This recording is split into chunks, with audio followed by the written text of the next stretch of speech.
RK6 భక్తి channel కు స్వాగతం. శూలప పయనంతో సంగమేశ్వర స్వామి బ్రహ్మోత్సవాలు మొదలయ్యాయి. గురువారం రాత్రి త్రిశూలేశ్వరుడు త్రివేణి సంగమం వద్ద వెలసి ఉన్న సంగమేశ్వరుని వద్దకు పయనమయ్యారు.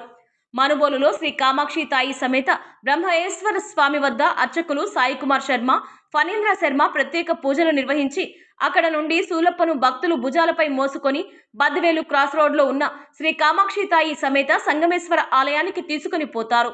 స్వామివారి కళ్యాణ నిమిత్తం శివునికి పెళ్లి పెద్దగా త్రిశూలేశ్వరుడు శూలప్పను గ్రామ ప్రజలు మనుబోలు నుండి సంగమేశ్వర ఆలయం వద్దకు తీసుకెళ్లి అక్కడ ధ్వజారోహణం చేసి శ్రీ కామాక్షి తాయి సంగమేశ్వర బ్రహ్మోత్సవాలు ప్రారంభిస్తారు. ప్రతి సంవత్సరం ఈ బ్రహ్మోత్సవాలకు వారం తిథి చూడరు. ఎందుకంటే ప్రతి సంవత్సరం ఉగాది తరువాత పాడి పంటలు చేతికి వచ్చిన తరుణంలో ఏప్రిల్ 9 నుండి 17 వరకు ఈ శ్రీ కామాక్షి తాయి సంగమేశ్వర బ్రహ్మోత్సవాలు నిర్వహించడం ఆనవాయితీ.